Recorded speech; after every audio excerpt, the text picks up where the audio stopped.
ඉතින් අන්දාට බලන්න යන්නේ තමයි කියන 2005 රිලීස් වෙච්ච ෆිල්ම් එකේ අවසාන කොටස.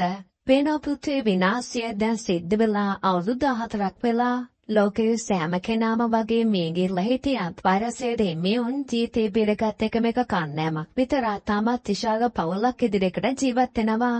පේන එක දවසක් ඒගොල්ලෝ හෙදයක උපන්දිනය සමරනවා කියලා. ඒ වගේම ජෝය පුස්තකාට නිතරම අරගෙන යන්නේ පොත් ගැන මෙයාගේ තියෙන ආදරය එයාගේ පුතාටත් බෙදලා දෙන්න. එක දවසක හවස් වරුවක ඉෂා ජෝයි තේරුම් ගන්නවා සුලක ගොඩක් වේගෙන් හමනවා කියලාත් ගොඩක් හයියෙන් වහින්න පටන් ගන්නවා කියලාත්. ඉතින් ඒක නිසා මේගොල්ලෝ තීරණය කරනවා ගෙදරට යන්න. ඒගොල්ලෝ සෑම කෙනාම ගේ ඇතුළේ ආරක්ෂිතව ඉන්නවද කියලා බැලුවට පස්සේ එකපාරටම තීරුම් ගන්නවා ලකී මෙතන නෑ. ඉතින් ලකීව සොයාගෙන ගියාම එයා දොතබදලා සරා ගන්නවා කඩාවැටුණු ගසකට යට වෙලා ලකී මිය ගිහිල්ලා. එමයික්මන්ට මෙතනට එන අතර පීනා මේගොල්ලෝ සෑම කෙනාගේ මහදොත බිතී ගිහිල්ලා. ඊළඟ දවසේ ඒගොල්ලෝ තීරණය කරනවා ලකීව මලතාන්න. එකලාකට පස්සේ ඉස්ලාමයන් සෙල්ලම් කරන ආකාරයෙන් බලන් ඉන්නකොට එකපාරටම මවුන්ටන් ලයන් කෙනෙක් එනවා මෙතනට. ඉෂික්මන්ටම ළමයින්ට දුවන් ගන්න කියලා ඊළඟ ආරක්ෂා කරන්න මෙතනට පයින් නිසා සිංහයා මෙයාට පාර දෙන්න පටන් ගන්නවා. මිගරන්ට හමු වුණාට පස්සේ ඊවි එක වචනයක්වත් කතා කරේ නැති වුණත් වසර ගණනාවකට පස්සේ ඇය උදව් ඉල්ලලා කෑ ගහන්න පටන් ගන්නවා. ඉක්මනට මානෙකුත් වැඩේට යන්න පුළුවන් වෙනවා. ඉෂා බේරගෙන හොස්පිටල් එකට අරන් එන්න. බොලේ වෛද්‍යවරයෙක් වෙන නිසා ඉක්මනට මානෙක් කට්ටියට මොකද්ද කරන්න ඕනේ කියන ගමන් මෙයාගේ තුවාල ටිකට බේත් දාන්න කලින් යාව ස්ටේබල් කරන්න CPR ලපතනවා. මේ අතර එමා වනාන්තරයට ගිහිල්ලා අවසානයේ සිංහයා ස්වාගතතර පස්සේ අය පරිගැනීමක් විදියට සතාට කීපතාවක් මිදිතේනවා. අවසානයේ ඒ ශවදුනාම මොලේ පිනිගන්නවා ඈතරම් වෛද්‍යවරයෙක් නෙමෙයි කියලාත් අය මෙඩිකල් ස්කූල් එකකින් ඉවත් වෙච්ච ශිෂ්‍යාවක් විතරයි කියලාත්. හැබැයි උනත් ඉෂාගේ දැනුම විශ්වාස කරන අතර එයා කියනවා ඇයි නිසා තමයි එයා තාමන් ජීවිතුන් අතර. වසංගතය ආරම්භලා අවුරුදු 17ක් ගත වෙනකොට ජෝයි දක්ෂ දීවරෙක් බවට පත් වෙලා ඉන්න නිසා විශ්මයා ගැන ගොඩක් ආඩම්බරෙන් ඉන්නේ. නමුත් ලොකු පුතා ඇලෙක්ස් ඒකට ඊර්ෂ්‍යා කරනවා. රයිෆ් සහ හෙඩ් මිග්‍රන්ට් අවශ්‍ය දේවල් සොයාගෙන තනියම නගරයට යන්න පටන් ගන්න තියෙන අතර ඒගොල්ලෝ පැරණි ලෝකයේ තියෙන දේවල් නිසා ගොඩක් වෙලාවට ව්‍යාකුල වෙනවා. ඒ වගේම පේනවා ඉක්මනට මේගොල්ලෝ පෙම් සම්බන්ධතාවයකුත් ආරම්භ කරනවා කියලා. අවසානයේ මේ කපල් එක ලෝකයේ දකින ගොඩක් උමනාවෙන් තමයි ඉන්නේ. ගොඩක් දිගු සාකච්ඡාවකට පස්සේ ඒගොල්ලන්ගේ දෙමාපියන් මේගොල්ලන්ට යන්නට දෙනවා. ඉතින් මේගොල්ලෝ සැපියුම් සාතුවක් වාහනයකට පුරෝගෙන දෙමාපියන්ට සමුදිලා තමයි මෙතනින් යන්නේ. ටික දවසකට පස්සේ එස්ව තීරුම් ගන්නවා මේ වසරේ මේ කාලයට ගැලපෙන විදියට වඩා අසාමාන්‍ය විදියට ගස් ඔක්කොම වේරිලා. කුස්සියේ නෙයිවිත් ටැප් එකෙන් වතුර එන්නේ කියලා දකින අතර ඇය මේකෙන් කරදරයටපත් වුණාම ටැප් එක කැඩලා යනවා. ඒගොල්ලෝ ජලාශයට ගියාම පේනවා මේ ප්‍රදේශයට නීගයක් ඇති වෙන්න පටන් ගන්න තියෙන නිසා දැන් වතුර නැත්තටම නෑ වගේ. ඒ වගේම කිසිම නඩත්තුවක් වෙච්ච නැති නිසා පයිප්පත් මලකඩ කාලා කැඩලා ගිහිල්ලා. ඉක්මනටම වැසි ලැබුණේ නැති වුණොත් එහෙම ඒගලන්ට වතුර ඉතුරුලා තියෙන්නේ සතියක කාලයකට විතරයි. ඒ වෙලාවේ මේගොල්ලෝ මේ ළඟින් වාහන දෙකක් යනවා කියලා දකින නිසා ඉක්මනටම ආපසු ගේ ගාවට දුවගෙන යනවා. මොකද මේගොල්ලන් දන්නේ මේ මිනිස්සුන්ගේ කණ්ඩායම භයානකද කියලා. මිනිත්තු කිහිපයකට පස්සේ චාලස් සහ පිරිකෙන දෙන්න වතුර පුරවපු බෝතලයක් මේගොල්ලන්ට දීලා කියනවා ඒගොල්ලෝ ආවේ සටන් කරන්න නෙමෙයි. චාලි පැහැදිලි කරනවා ඒගොල්ලන්ගේ කණ්ඩායමට පුළුවන් වුණා කියලා නෙවෙයි නගරෙන් එළියේ නඩලෙන් හාරන අයිටම් එකක් සොයාගන්න. ඉතින් එදා ඉඳන් මේගොල්ලෝ ලින්ක් කණමින් තමයි ඉඳලා තියෙන්නේ. එයා කියනවා ඒගොල්ලෝ මේ දැනුම ඒගොල්ලොත් එක්ක බෙදා ගන්න කැමතියි. ඉතින් ඒක නිසා එම අවසානයේදී ගේක විවෘත කරනවා. ඒක වෙලාවකට පස්සේ කණ්ඩායම් දෙකම ආහාර වේලන් බෙදා ගන්නවා. ඉෂේකද වෙනවා Taman ගාතින සිනමාමතර ඉන්දන ටික ඉදක්සදා උමාරු කරගන්න කැමතියි කියලා. ලන්චෙන් ගත්තට පස්සේ චාලි කැණීම ආරම්භ කරන අතර එයා කියනවා සම්පූර්ණයෙන් මේක හරලා ඉවර වෙන්න පැය 72ක් මගේ ගත වෙනවා කියලා. දවල් චාලි සයිස් දඩයන් කරන්න ගියාම චාලි හදේසියම ඉස්කේ පිටපස්සෙන් වෙඩි තියෙන නිසා එයා එකපාරටම තිගැස්සෙනවා. ඒ වුණත් චාලි මුවෙක්ට තමයි වෙඩි තියලා තියෙන්නේ. එයා තර්ජනය කරනවා වගේ ටෝන් එකෙන් කියනවා Taman මුවන්ට විතරක් නෙමෙයි වෙනත් ඕනෙම් කෙනෙක්ව දඩයම් කරන්න පුළුවන් හොඳ වෙඩික්කරුවෙක් කියලා. රාත්‍රියාරේ ගන්න අතරතුරේදී චාලියාගේ තුවාල පෙන්නන අතරතුරේදී එයා ඊවි තියාම ළඟ ඉන්නවා. ඒ වගේ මිෂ් දකිනවා ඊවි ඇත්තටම වැඩි මේකට කැමති නෑ. පවන්දු දැන්සන ඉෂ් ඇලෙක්ස්ට කියනවා චාරියට කැන්නීම කරන්න උදව් කරන්න එපා කියලා. මොකද එයා මේ මිනිස්සා විශ්වාස කරන්නේ.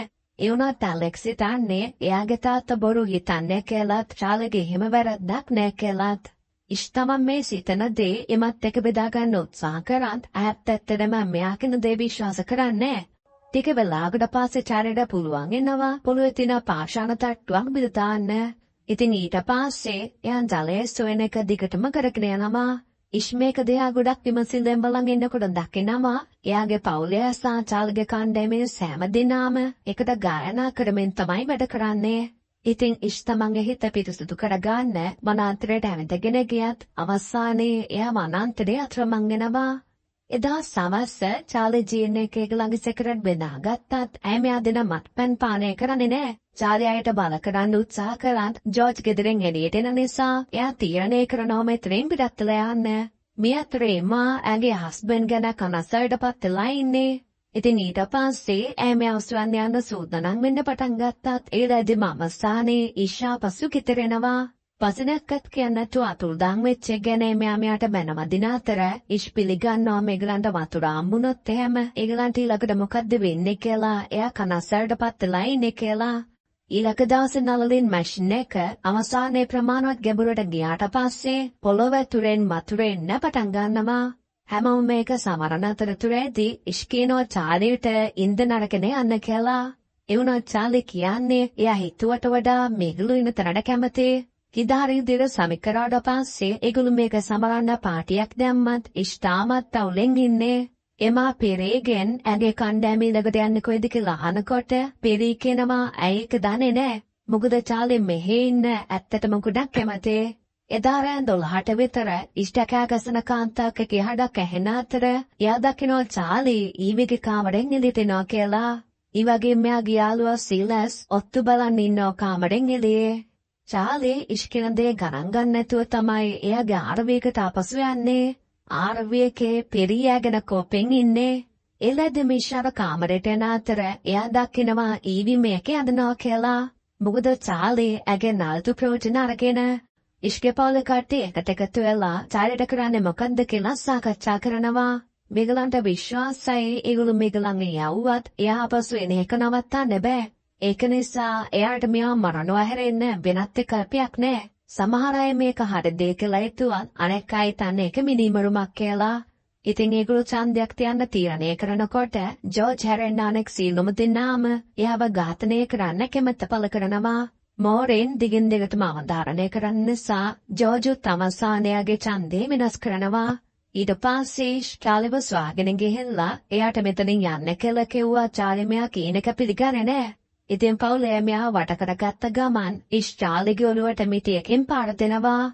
චාලි බිම්මට උනට පස්සේ ඉෂ් කෝපෙන් මෙයා ගුළුව පොඩි වෙනකම් පහර දෙන එක නවත්තන්නේ නෑ. එස්රයිෂ්‍ය නවත්තනකොට එයා දිගටම කියන්නේ අපිට මේක කරන්න උනා කියලා. ඊට පස්සේ ඉෂ් මිටියන් ලේටි ඔක්කොම සෝදන අතරතුරේදී එයාට මතක් වෙනවා වතුර දුන්නෙක් කෙනා මෙයා ඝාතනය කරා කියලා. ඒ වුණත් එමා මෙයාව සනසමින් කියනවා ඉෂ්ට වෙන කරන්න දෙයක් තිබ්බේ නෑ. පවුන්දු උද්‍යාසන චාලිගේ ශරීරයේ සාගරයට විසික් කරනවා. පවුලේ පෙරීට කියනවා චාලි තනියෙන් මෙතනින් ගියා කියලාත් ඇසාගේ කණ්ඩායමට කැමති නම් මේගොල්ලොත් එක්ක ඉන්න අවසර තියනවා කියලා. පෙරීට තීරුම් ගන්නවා ඇත්තටම මොකක්ද උනේ කියලා. හැබැයි වුණත් ඇය චාලිගේ මහලියක් වගේ හිටිය නිසා මේ වෙච්ච දෙයට ඇය ගොඩක් කැමතියි. ඊට පස්සේ ඒගොල්ලෝ චාලි නෑ කියලා කණ්ඩායමේ ඉතිරියට කියනකොට ඔත්තු බලපු සීලස් මේකෙන් කෝපිටපත් වෙනවා. මොකද එයා කියනවා චාලි කොයි වෙලේවත් එයාගේ ප්ලෑන්ස් වෙනස් කරමින් තනියම යන්නේ නෑ කියලා. සීලස් කෝපෙන් බයිනකොට ඉෂිය කණ්ඩායමේ ළඟ තුවක්කු සූදානම් කරන අතර කොලිමෙන දීපිනනෝ චාලි නැතිවෙච්ච එක හොඳ දෙයක් කියලාත් එයාගේ කණ්ඩායමේ කට්ටිය ඉෂ්ගේ කණ්ඩායමට සහාය දක්වනවා කියලාත් සීලස් මේගොල්ලන් ඔක්කොටම බීගුල්ලන් කියලා බැනමැදලා අණ්ඩායමෙන් ඉවත් වෙන්න තීරණය කරනවා. ඇලෙක්ස් ගෙදරින් එළියට ඇවිල්ලා චාලි ගැන අහනකොට ඉෂ් කියනවා එයා ඉවිතරින් තපු නිසා මේගොල්ලන්ගේ ගෙවල් දාලා ගියා කියලා. හැබැයි උනත් ඇලෙක්ස් මේ කියන දේ විශ්වාස කරන්නේ. ඒ ලැද්දි මොත්තු බලපු සිලස් ආපසු ඇවිල්ලා එයාට යන්න වෙන තැනක් නැති නිසා මේගොල්ලොත් එක්ක ඉන්න දෙන්න කිරිල්ලනවා. හැබැයි උනත් ඉස්මියාට අතර දෙන්න දෙන්නේ නෑ. එයා කියනවා චාල්ද කරන්න හදන දේ ගැන පවුලේ කට්ටියට අනුතරක් ගොනවා වෙනුවට එයාව ආරක්ෂා කරමින් සීලස් කරේ වැරද්දක්. අසංගතය ආරම්භලා වසර 20කට පස්සේ මිනිසුන් නැතිකම නිසා පෘථිවිය සෙමෙන් සුව වෙන්න පටන් ගන්න. ජොයිසා කෝඩිබේස්මාන්සිලා වැඩ කරමින් ඩාවින්චිගේ ගුවන් යානකට සමාන ඒ වගේම අයිටම් එකක් සාදලා ඒකට තවත් කරන්න දේවල් කීපයක් තිබ්බත් මේගොල්ලෝ බලාපොරොත්තු වෙනවා ඉක්මනට මේගලට මේක පියාසර කරන්න පුළුවන්.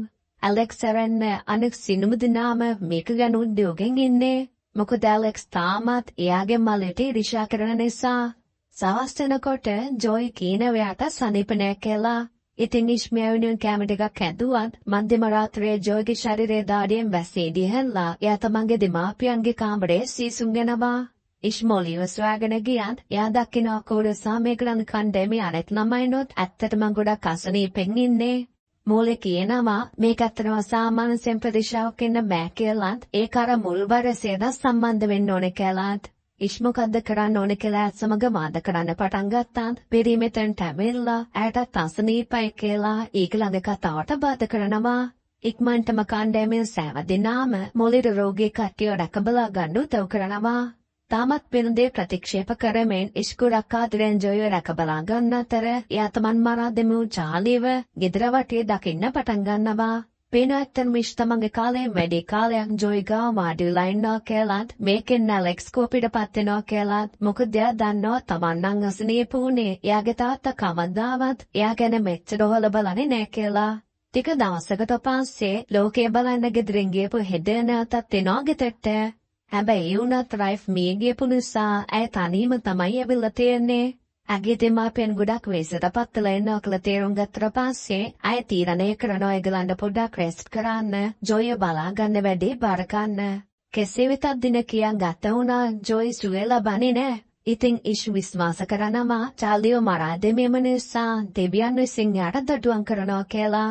මම්මුලා සාගත වෙච්ච ඉෂ් පාලමේ බැරකෙන් දෙකේ සිදුරක් කපලා මෙතනින් බයිසිකලයක් එහා පැත්තට දාගෙන අවසානයේ පාලම තාණය කරලා විශාල නගරයකට ළඟා වෙනවා.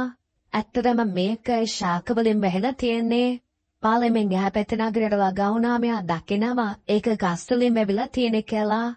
එයා රෝහලට දුකන යන අතර මෙතන තියෙන දොරවල් කීපයක් කඩා දැම්මට පස්සේ එයාට පුළුවන් වෙනවා බෙහෙත් ගොඩක් සොයා ගන්න. ඒ වගේම මේක සොයන අතරතුරේදී එයාට චාලිව පේන්න පටන් ගන්නවා. ඉතින් මෙයාගේ මනසේ වාන්දකාරී හැඟීමක් කොල්මන් කරනක නවතින්නේ නෑ. ඉෂ් පල්ලියකට ගිහලා දෙවියන්ගෙන් ඉල්ලනවා එයාගේ පුතා ජොයි වෙනුවට තමන්ග ගන්න කියලා. ගෙදරදී හෙද අඩේ ගමන ගැන අනෙත් එක්ක බෙදා ගන්නවා. ඇය සහ රයිෆ් උතුරට ගියත් ජීතේ බෙරගත තවත් කවුරුවත් ඒගොල්ලන් සොයා ගන්න බැරි වෙලා. ඒගොල්ලෝ බීච් එක දැකලා ඒක ගොඩක් ලස්සනයි කියලා කිව්වත් නගරය ඇත්තටම අපිරිසුදුයි ඒ වගේම කුණු වෙලා. එක දවසක් මේගොල්ලෝ දැකලා තියෙනවා ගොඩ නැගිල්ලක අංක කීපයක් සහ ඊතලයක් ඇදලා තියෙනවා කියලා. හැබැයි ඒගොල්ලෝ මේ අංක පිටපස්සෙන් යන්න උත්සාහ කරාත් ඇත්තට මේ වගේ හරි තැනකට යන්න බැරි වෙලා. අවසානයේ ඒගොල්ලෝ තියන්නේ කරලා තියෙනවා කන්දක් මුහුදින දවස් කීපයක් එන්න. ඒ වුණත් හදිසියෙ මේගොල්ලන්ට ශබ්දයක් ඇසලා තියෙන අතර ඒගොල්ලෝ දැකලා තියෙන අමුතු මිනිස්සෙක් මනාන්තරෙන් එළියටනවා කියලා. එදම අඟ පිටපස්සෙන් යන්න උත්සාහ කරත් එයා පලා ගියලා. දෙන්නා පස්සේ ඒගොල්ලන්ගේ කුඩාම ගාවට ආපු ගමන් මිනිස්සු නැවතත් මෙතනට ඇවිල්ලා රයිෆ් පිටපස්සෙන් අල්ලගෙන රයිෆ් මෙත් එක සටන් කරන්න උත්සාහ කරාත් අවාසනාවකට ඒ මිනිසා මෙයාට පියෙන් යනලා. ඉතින් කෝපිටපත් වෙච්ච හෙද පොරවකින් පහර දීලා ඝාතනය කරනවා. හැබැයි අවාසනාවකට රයිෆ් ඇඳේ දැතින් යනවා. එයා බුබදාන කරාට පස්සේ අවංගේ වාහනේ දැන් කැඩලා තියෙන නිසා එදට සිද්ධ වුණා පයින්මා පසු ගෙදරින්. මේ ඔක්කොම ඇහුවට පස්සේ ජීන් නැවතත් මත්පැන් පානය කරන්න පටන් ගන්නවා. ඉෂාපසු ගෙදර ආපු ගමන් එයා තමන්ගේ ඉමුන් එක ජෝර් ලබා දෙන්න බලාපොරොත්තු වෙමින් රුධිර පාරවිලන එකට තමයි සූදානම් වෙන්නේ. ඒ වුණත් දෙක්මන්ට මෙයාව සංසුන් කළයාට උපදෙස් දෙනවා මේ වගේ කපාට එතන එක නවත්තන්න කියලා. ඊට පස්සේ කියනවා මොලේ ගාවට යන්න. මොකද මේ වෙනකොටත් ගසකෙන් සාදපු අලුත් ඖෂධයක් ටෙස්ට් කරන ගමන් ඉන්නේ. ඉෂ් ජොයි වරගෙන මොලේ ගාවට ආවම ඇමයාට පැහැදිලි කරනවා බේත මැන කරන්න දවස් කීපයක් ගත වෙන්න පුළුවන්. ජොයිගේ ගිනි ගන්න වගේ රස්නේ නිසා ඉෂ්මියාව සීතල වතුරෙන් නාවනවා. දින කීපයකට පස්සේ සෑම කෙනාම සුවය ලබන්න පටන් ගරන්. මොලේ කියනවා මේක මුල් වෛරසයේ ප්‍රභේදයක් කියලාත් ඒක ඇත්තටම අරකට වඩා ගොඩක් දුර්වල නිසා තමයි ඇයට ඇත්තට මේකට ප්‍රතිකාර කරන්න පුළුවන් උනේ. මේ අතර කෝවරේ එදගේ ලයිෆ් මරාදම මිනිසා ගැන අහන අතර එයාට අවසානයේ තීරුම් ගන්නවා මේ මිනිසා වෙන කවුරුත් නෙමෙයි අර ඔත්තු බලපු මිනිසා සිලස්. හැබැයි වුණත් එයා මේ රහස්‍ය කාටවත් කියන්නේ නැහැ. ඖෂධයෙන් සෑම කෙනාම වගේ සුව වුණත් අමාසනාට ජොයිට මේක වැඩ කරන්නේ නැහැ. ඉතින් ඒක නිසා දෙමාපියන්ගේ හදවත බිදී යමින් එයා තමන්ගේ අඳ මත මියනවා. ඉෂ්ට මේක දරා ගන්න බැරි වෙන අතර එයා තීරණය කරනවා ගෙදරින් පිටත්තල යන්න. ඊට පස්සේ අවසර ගණනාවකට කලින් එම ඇඳපු ඒගොල්ලන්ගේ කෙතර ලොකේෂන් එක මකා දානවා. අවසානයේ පුස්තකාලයට ගිහිල්ලා මෙතන තියෙන පොතුත් විනාශ කරනවා. ගෙදරදී ඒගොල්ලෝ වෛරසයෙන් බේරෙන්න බැරි වෙච්ච ජොයි සාතවත් කිහිප දිනක බුම දාන කරනවා. ඊට පස්සේ මා සොයා ගන්නවා ඉෂ්ටාමත් පුස්තකාලේ. එයාගේ අතේ ගින්කුරක් තියනවා කියලා දැක්කට පස්සේ මෙයාට මතක් කරලා දෙනවා ජොයි මේගොල්ලන්ගේ දාලා ගියත් එයාගේ අනිත් ළමයින්ට සහ මේගොල්ලන්ගේ කණ්ඩායමට අවශ්‍යයි කියලා. මේක නිසා ඉෂ් තීරණය කරනවා පසු ගෙදර යන්න. හැබැයි වුණත් එයා තාමත් පුතා නැතුව ජීවත් වෙන්නේ කොහොමද කියලා දන්නේ නැහැ. දින කිහිපයකට පස්සේ ඉෂ් කන්දක් නගින්න යන අතර එයා පයනෙම තාවට තමයි මිනිසුන් නැති ලෝකයේ මේ වගේ ලස්සනට දකින්නේ. ඉතින් ආපස්සෙන් ගෙදර ඇවිල්ලා ළමයින් ඔක්කොටම කියනවා තමන් සීනුම දේම වැරදියට තේරුම් ගත්තේ. එයා කියනවා මම මෙච්චර කල් උත්සාහ කරේ අර ලෝකේ පාඩම් ගන්නන්න. හැබැයි උනත් දැන් ඒගොල්ලෝ ජීවත් වෙන්නේ වෙනත්ම ලෝකයක. ඉෂ් කියනවා ඒගොල්ලෝ තවදුරටත් පැරැල් ලෝකයේ දේවල් ඉගෙන ගන්න අවශ්‍ය නැහැ. මොකද දැන් ලෝකයේ තමයි කියලා ගුරුවරයා. වසරකට පස්සේ ඉෂ් අවසානයේදී ජොයිගේ කාමරයට ඇතුල් වෙනවා. එයා මෙයාගේ බඩු බාර අධ්‍යාස් කරන අතරතුරේදී පේනවා ජොයිගේ ඩයරි එක ස්වා ගන්නවා කියලා. ඉෂ් පොඩ්ඩක්වත් කැමතුනේ නැති වුණා ජොයිට අවශ්‍යලා තිබුණා තියෙනවා ජීවිතේ බේරගත්ත තවත් කට්ටියම ස්වා ගන්න. ඉතින් ඒක නිසා තමයි එයා විසින් ඇන්ටනාවක් තියෙන රේඩියෝ එකක් නිර්මාණය කරන්න පටන් ගන්න තිබිලා තියෙන්නේ. අම්මන්ගේ පුතාගේ ලෙගසි එක සමරන්න අවශ්‍ය වෙච්ච නිසා ඉෂ්යාගේ කණ්ඩායමේ කට්ටියට කියනවා ඒගලන්ට අලුත් ප්‍රොජෙක්ට් එකක් තියනවා කියලා. අවසානයේ රේඩියෝ එක හදලා ඉවරුනහම ඇන්ටනාව ගෙදර උඩින් තියලා ඒගොල්ලෝ මේක ස්ටාර්ට් කරනවා. හැබැයි කවුරුවත් මේකට අනෙක් පැත්තට උත්තර දෙන්නේ නැහැ. ඉෂා වඳිවිලා ඉන්න හැම වෙලාවෙදීම එක එක සංකේත පාවිච්චි කරමින් කට්ටියට කතා කරන්න උත්සාහ කරත් අවාසනාවකට තාමත් මේක හරිය ගිහිල්ලා නැහැ. එක දවසක් එමාමයාට විවේක ගන්න කියලා කියන අතර ඒගොල්ලෝ තීරණය කරනවා බේස්බෝල් ගහන්න. ඉතින් කට්ටිය ගොඩක් සතුටින් මෙතන සෙල්ලම් කරනකොට එද කල්පනා කරනවා බේස්බෝල් ක්‍රීඩාවට මෙච්චර ඉලක්කම් ටිකක් මොකද කියලා. ඉතින් මෙලදීෂ් පැහැදිලි කරනවා පැරණි ලෝකයේ සෑම දෙයකටම සංඛ්‍යා ලේඛන මිනුම් ඒ වගේම ග්‍රේඩ් දේවල් තිබ්බා කියලා. මේක අවගමන් හෙදට එකපාරටම තීරුම් ගන්නවා ඇයි ලෝකයේ දකින්න ගියාම අර බිත්තිය ඇදලා තිබ්බ ඉලක්කම් වෙන මොකක්වත් නෙමෙයි. ඇත්තද මේවා රේඩියෝ ෆ්‍රීකවන්සි. කන්නේව රේඩියෝ එක ගාවට ගිහිල්ලා ඒ ෆ්‍රීකවන්සි එක පාවිච්චි කරාම මේගොල්ලන් තමස්ථානයේ අනෙක් පැත්තෙන් කතා කරනවා. පේනවා මේගොල්ලන් දස්තරට කිලෝමීටර් 100කටත් වඩා අඩු දුරකින් තවත් ජනාවාසයක් තියෙනවා කියලා. ඉතින් පොඩ්ඩක් කතා කරාට පස්සේ ඉෂ්කේ කණ්ඩායමේ කට්ටිය මේ ජීවිතේ ඉවරගත්ත කට්ටියට ඒගොල්ලන්ගේ ප්‍රජාවට එකතු වෙන්න එන්න කියලා ආරාධනා කරනවා. වසංගතය ආරම්භ වෙලා මාස 50කට පස්සේ මහලු වෙලා එන ඉෂ් එදගේ වැටි මහල් පුතාට මේගොල්ලන්ගේ කණ්ඩායමේ නායකත්වය ලබා දෙද්දී චිත්‍රපටය අවසන් වෙනවා.